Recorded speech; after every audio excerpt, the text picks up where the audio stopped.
A warm welcome back to the Forensics Detailing channel. Do not forget to subscribe. Today we're going to be having a look at the DIY Detail Gold Standard Polish. Keep going. Ready to use, 16 fluid ounces, 473 mil. So this is an abrasive polish for kind of using by machine primarily to remove defects, you know, swirl marks, and gloss up your paint. But it has some interesting features, interesting enough for me to want to sweep in and have a look at it. So we know what it is. Now let's always just start by comparing the price, which is what we always do here. So this DIY Detail product cost £29.95 for 473 mil. Historically, when I've compared price on DIY Detail products, they've been expensive, and it's, you know, it's something you have to raise in the review. Now this product isn't cheap, but if I look here, this is really my kind of mid-range one-step pure abrasive Shoal S20 black. That costs £28.95 for 500 mil. So £29.95 for 473 mil. It's comparable, isn't it? About £1 more expensive, or if you upscale the 473, maybe like £1.50 more expensive. Another one that I could find in the same size offering, 3D1 hybrid, 473 mil, £24.95. So it's about £5 more expensive. Koch Chemie F6. Don't do it in 500 mil, but 250 mil, I'll scale it up. Because in the Rinseless review, they got penalised for not having a litre offering. Not penalised, but they had to be scaled up. So we're going to scale up the Koch Chemie. If you want to get half a litre of that, it's going to cost you around 30 quid, two of these. So, kind of similar price. And then something on the market that's cheaper, Poor Boys SSR2, £16 for 473. So we do this to place it on the market, and I think, for me, the concern doing this video is that when I place it on the market, the gold standard polish wouldn't be a little bit more expensive, or £1 more expensive, or whatever. It might be double the price, or 3 times the price, or something like that. In which case, it's very difficult for me to recommend stuff. Okay, but that price point is solid. It's top of market, but it's, considering it's coming over from the US, I think that's actually a reasonable price. Now, let's just plough through the meat and bones. On the website when I bought this, it said DIY Detail Gold Standard Polish, clean, renew and protect all vehicle surfaces. So that raises a question in my mind when it's got the word protect in it, if this is a pure abrasive polish, or if it's like a polish with protectant in it. So I think, again, brands can just keep it very simple. With detergents, you know, we want to know if it's a pure detergent or like a ceramic shampoo or wash and wax. With polish, we want to know if it's a pure polish or if it's a polish and wax. That implies it isn't. But on the bottle, you know, it just says polish and there's no mention of wax or anything like that. So really, I'm assuming it's a pure abrasive, okay? But that just raises a question. Again, that's why we do these reviews. Now, let's move on to the instructions on the polish. So the gold standard polish spray application is designed to provide proper dosing and a polish distribution on the polishing pad. So it doses and provides better distribution. Spraying on the pad also reduces excessive product use. I remember back in the day when I did the Optimum review and their hyper polish came in a sprayer. It was done because they noticed when polishing with wool in particular, bare wool will haze up the paint and mar it. And the more polish you build up and sort of prime the pad and get the polish all over, the less marring you get. So Optimum introduced spray polish, and I think Ivan is thinking it's the same thing. We'll get better distribution over the pad, which, you know, is probably a better thing. But you'll also use less polish as well, which you will if you're not blobbing it out and you're spraying it, doing one spray per panel. It's going to work out cheaper. But so that's another advantage of the polishing system. Okay, so we'll talk about that later on, because this spraying polish thing on can be problematic a little bit. Okay, directions for use. On a clean polishing pad, apply 1 or 2 sprays to evenly coat the pad with polish. Okay, start your machine while on the surface to avoid polish sling. Great. So far I can follow those instructions without any problems. The golds, they could go into prep, but it's really covering polishing, and actually you'd be crazy to do that. So that's absolutely fine. So I know what I'm doing here, follow the instructions. Gold standard polish works best on low speeds, 4 to 800 RPM, rotary 4 to 800, DA 3 to 4, and without pressure. So don't push down on the machine or anything like that. So that's very clear, and so far so good. Work a small section in overlapping passes. Yep. Wipe off polish residue and with your towel of choice. I notice most of the polishing brands don't go into too much detail here about how you should use it, because you need to be flexible, and there's certain scenarios where you might do things differently. So they're all quite kind of vague, but they're basically run it in crosshatch passes, which is a good thing to do. You know, 4 seems to be a sensible amount of passes. 4, 1 across, 1 up, 1 across, 1 up. It doesn't say that, but I'm just telling you what I think. If using both pads, cutting and finishing, there's no need to wipe off the residue between stages when your pad becomes clogged with residue. Between stages, new sentence, when your pad becomes clogged with residue, clean your pad or change for a new one. Fine. I mean, I don't agree with that. Sometimes on really tricky paint, say if you're cutting with wool and you're removing quite a lot of defects, and then you've got that spent polish all over the panel, if you don't buff it off, you can't see your work, yeah? So if you've put any grit in the pad and you're polishing, you could do damage to the surface, and then you could carry on polishing. You know, unless you buff down after every set, you won't become aware of anything that's gone wrong. So that's one reason. And you won't know if the cutting set's been effective and you need to go again.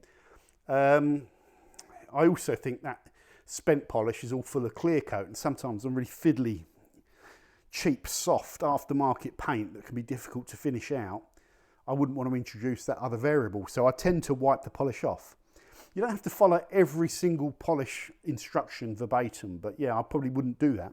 I understand why they're saying it, though. It can make things nice and simple, which is good.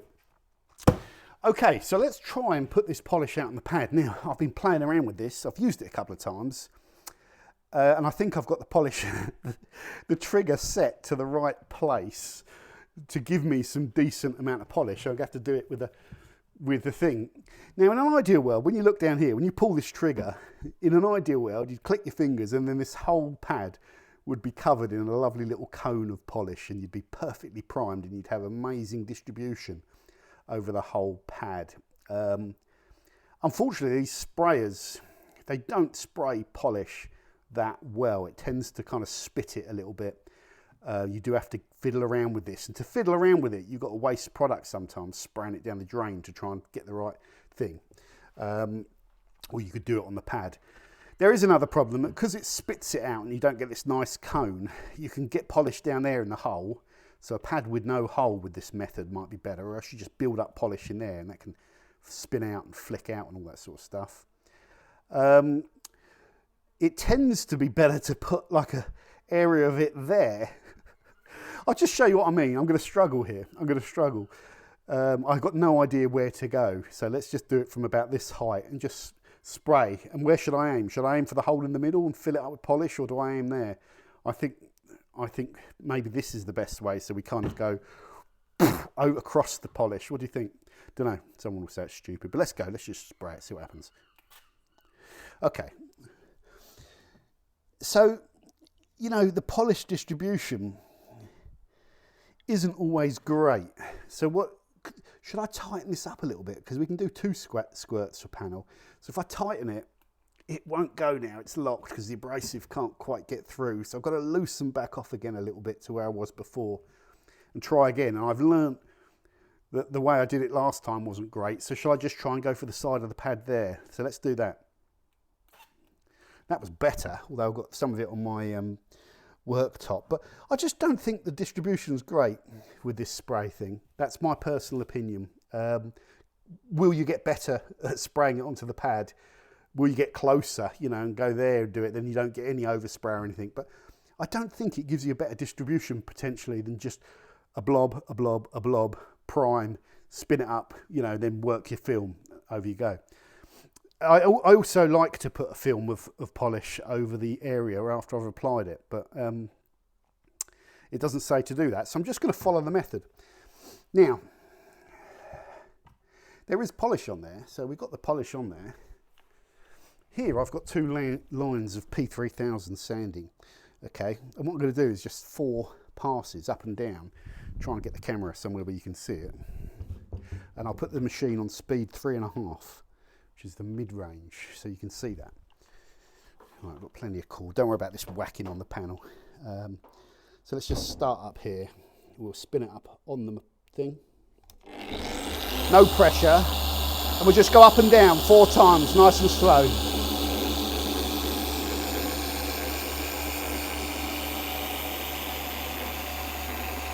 Back up.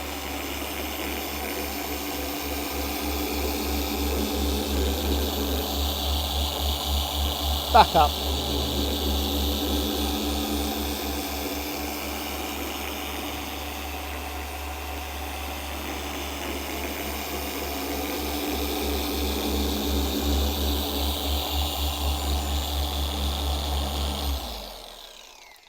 Back up, okay? Now, so, you know, polish is fine, no abrasive dusting. I can see it, the abrasive stuff on there, you know, so if we just wipe that, it's not going to dust. I haven't worked it hard enough, it's not aggressive enough. You can see we've got some polish there. Yeah, nice. Not too oily, feels about right. It does feel like I'm using way less than I normally use. Now, what we'll do here is we'll just take this pad off and we'll just blast this pad out. This is their gold standard Waffle pad as well, which seems like a really nice pad. I think it might be a closed cell, I always get that wrong, but it just has a bounce to it that reminds me of closed cell pad. Nice and stiff actually for a finer pad, but this is like a mid-range pad, so you could really polish most paint types with it probably. It feels like a nice pad. Let's just blast all of this abrasive out of the pad.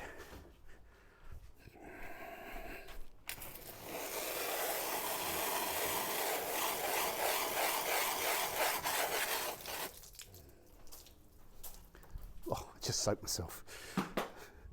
So the polish is nice and water soluble, it just melts down when you blast it. It's not a greasy, oily polish, which is nice, so you're going to be able to get your pads clean. And I think DIY are a good advocate of like polish, clean pad properly with like a pad washer. You know, go again. You've always got a spankingly clean pad. That's really good because your results are at their best when your pads are clean. I like that, but I just don't wash them every single pass for me. There's a downside of introducing water, and that is you never get these pads bone dry. You never get them bone dry, but you probably get them dry enough that it doesn't make a difference. When you do that in a clean microfiber towel, you really get them dry. But then obviously you can stick them on the machine and spin them out. So we'll just spin that out. You can see all the water that comes out the pad still after that. I could crank the machine up, but that'll get it dry enough. Okay, so it's no longer spinning out the pad, which is good. Which is good, yeah. Now what we're going to do is we're just going to compare it. We're going to compare it to S20 black, and I'm going to put, which is a 1-step abrasive, you know, pure abrasive product. As a diminishing abrasive. I think the DIY might be a micro abrasive cocktail rather than a diminishing abrasive. I'm not 100% sure, but the Germans tend to go for the diminishing. And then what I would do is imagine this is a whole panel. It's quite a lot of polish actually, put way too much for that one strip. But this is the extreme opposite. I'd cover that over the whole area. I should have probably put less on. So just, I'll dab it out there, but I'll just polish the sanding line. So let's put the camera back. And I'm going to put pressure. I'm going to go a bit faster with the machine and put a bit of pressure down.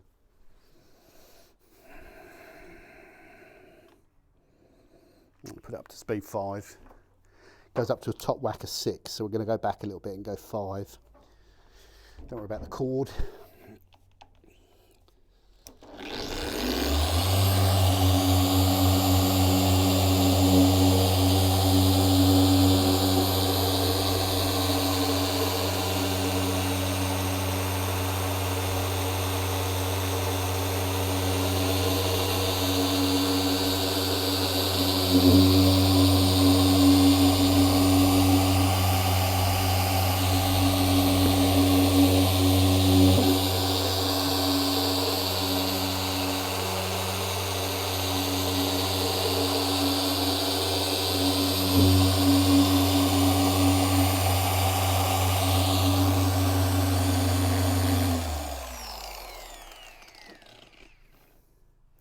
So I mean, by using the abrasive, you get the distribution of it over the pad. I think it does a better job than that spray, I really do. Let's take clean pads, clean microfiber towels. Let's go and buff. I mean, we've used hardly any polish here, but I think that's one of the names of the games of this. Tell you what, it's done all right, but it hasn't taken the sanding marks out. They're 3,000 grit sanding marks. So I'm probably going to need to get more light on this for you to see it. But you can see the haze of the sanding mark there. Yeah, it's shined it up though. Polish comes off really nice. It's nice and smooth. And then we've got a load of polish to buff off. Let's do it.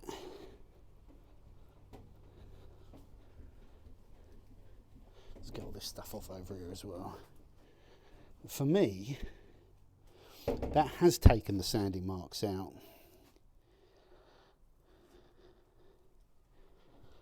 There's a tape line there.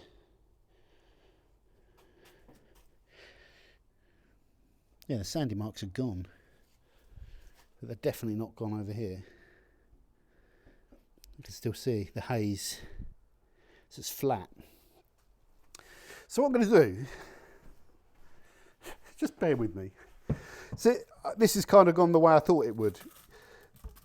There's nothing wrong with using less polish, less pressure and slower speeds. But I don't think you're going to cut as well. That was my thought before doing this video. Let's just clear this out. Oh. Hold that there. Look at this. This camera work. Oh, it's dodgy. Hold on.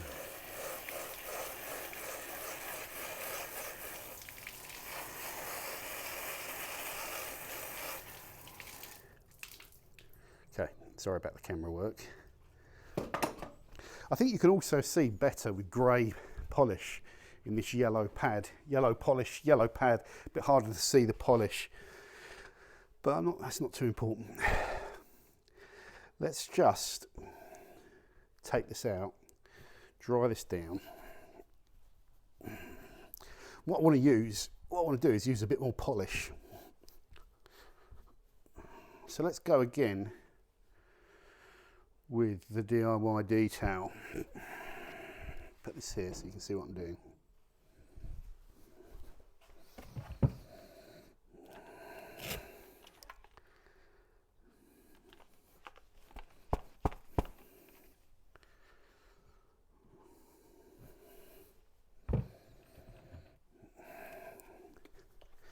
Let's try and get a bit more polish going on this thing. Try and get it one there, maybe give it a spin. That's better. It still doesn't mist it though, does it? That distribution, I'm just tightening it a little bit. Let's give it another spin. That's better. Still not perfect though. But I'm going to just break their rules. I'm going to break their rules here with 2 sprays because I just think that's not enough polish for me and it's not well distributed. So I'm just going to put more on. There's a bit more polish going on here. And all I would do, I'm going to do a normal polishing set. A lot more polish. They'll be looking at this going, no, don't do it. You're not supposed to do it like that. Normal polishing set with a bit more product, I think is going to be beneficial. All right, let's just have a look now. We're going to go in with a bit more pressure. Same speed. All right, let's just do a normal polishing set. Right, so just wipe it over first.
forgot to spin it off, didn't I, before I dried, but got away with it.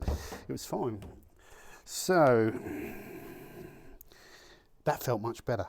That felt night and day different. Polish seems to buff okay. Yeah, that's much better. Much better. Buff's fine. Yeah, sandy marks are pretty much gone, I think. The flatness is gone. And it's shiny now. And that has done the job. And that paint feels lovely. That paint feels lovely. I'm going to give my thoughts. So this product itself, the chemical is really well emulsified. It is an absolute belter of an emulsification. You know, sometimes these polishes can separate and you've got to shake the hell out of them. This stuff is just like a thick banana milkshake. It's perfectly emulsified. It's slightly thinner. It also doesn't clog up the trigger, because I used it a week ago. I didn't clear the trigger out. I left the polish in the trigger to see if it would block up, and it hasn't. So that was a bit of a problem with the Hyper Clean spray. After you've used it, you take it out and empty the trigger and you'll be fine. But with this, you don't seem to need to do that, which is a benefit. Okay, so positive about reduced polish use. Well, you can use less polish with this spray system, and you will use less polish if you follow their system. But I think working a little bit kind of wetter with a bit more polish will give you a bit more cut. If you use this system with one spray of polish, you might not get good distribution, and you're not going to maximise your cut. And doing that on those sandy marks, 3000 sandy marks are quite fine, so you should be able to take them out with a mid-range product, and this product can take them out, but it couldn't take them out with one squirt or two squirts, whatever it was, with no pressure and on speed, between speed 3 and 4. So I don't think with polishing, I appreciate you've got to give someone a starting point, haven't you? And that starting point might not be the best for all scenarios. But I think that starting point might be wrong if you're taking this polish and you're using it to cut a car that's quite swirly. I would crank the speed up, use more product and use more pressure. But you can't say that. The problem they've got is you have to provide a starting point. It's a bit like when I did my detailing polisher's guide for beginners. It's not the best method for every single scenario, so I'm not going to criticize them for giving you a starting point, but you can use these products differently to get more cut. Do you get more even distribution? I'm not so sure you do, once you've mastered the spray trigger, possibly. I've already mentioned the center point. You can fill it up with polish and it can get dirty.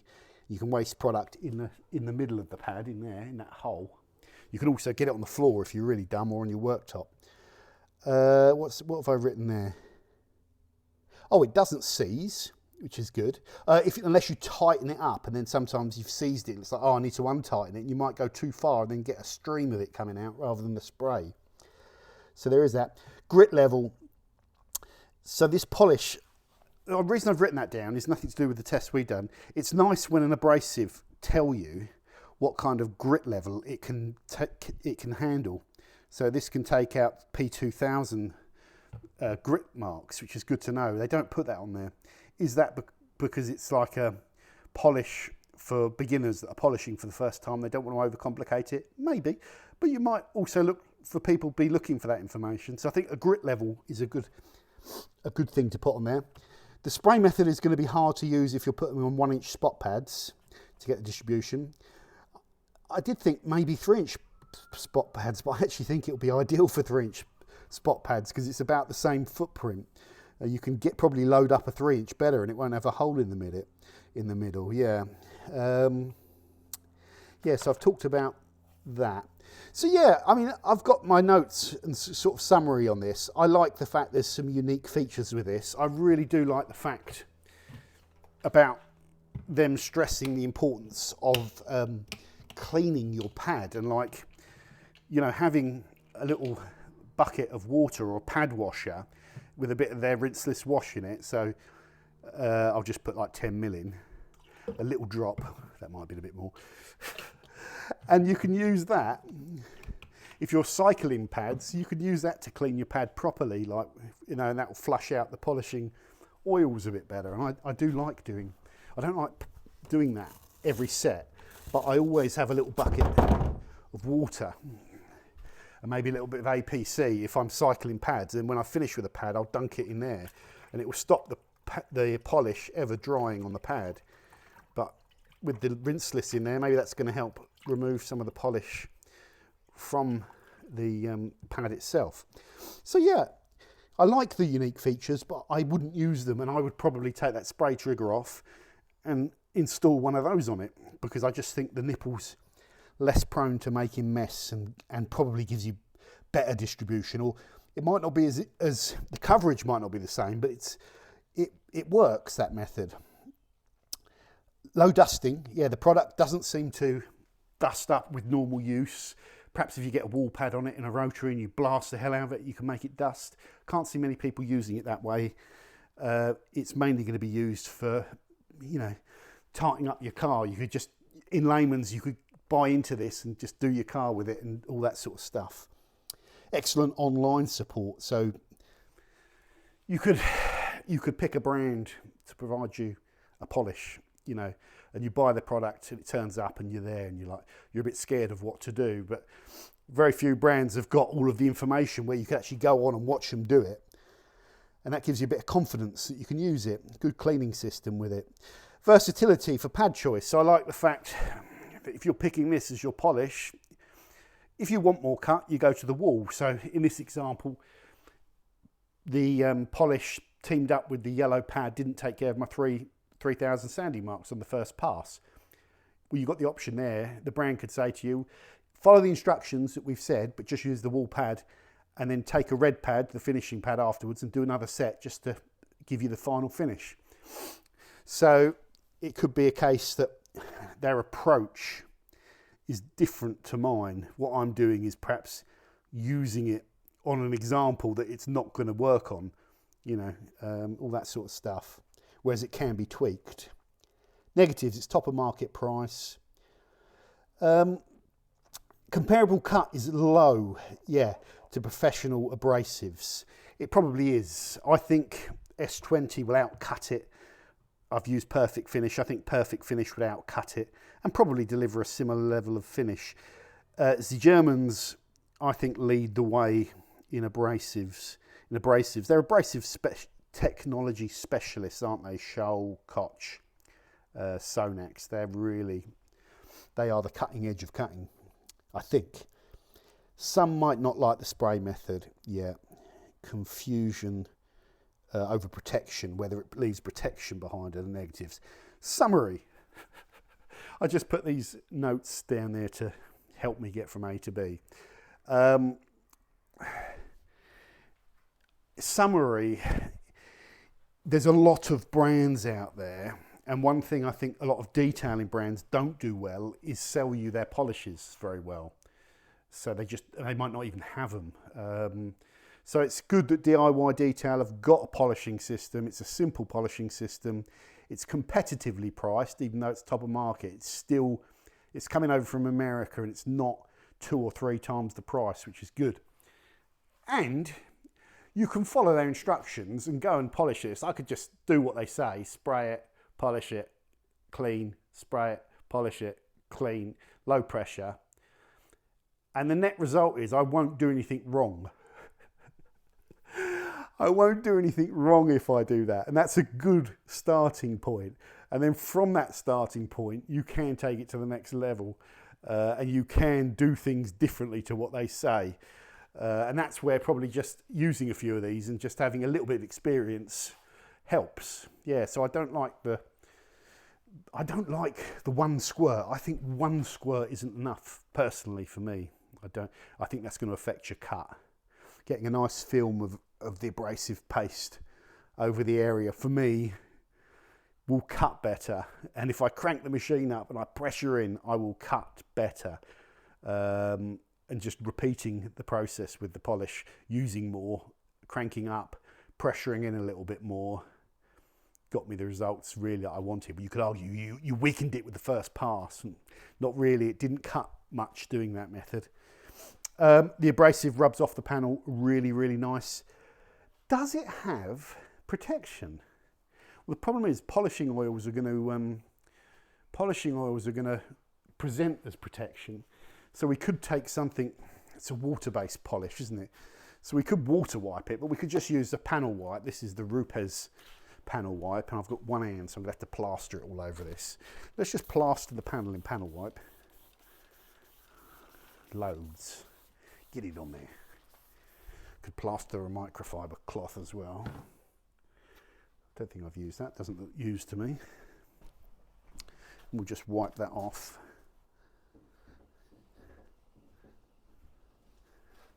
Polished, it will still have a hydrophobic effect. That's the problem, a slight hydrophobic effect. Let's just flip that so we're not cross-contaminating. I think both sides will. Panel's looking good. Just put a good shine on the panel. Should I get the gloss meter out and start doing gloss testing and all that? No, it's over the top. Maybe if we were comparing them with a whole, you know, best polish on the market type video, we'd do that, but not with this. So let's just put some water on it to show you something. Don't know what's showing.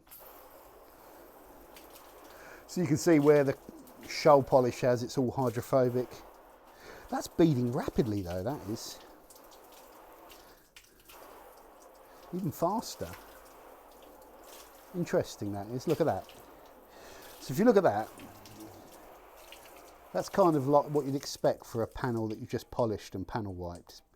It's a bit flat now. But this seems to...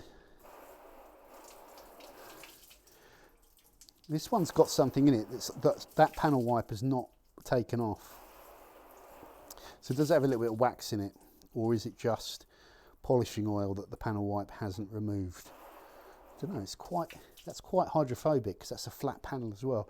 If I do this,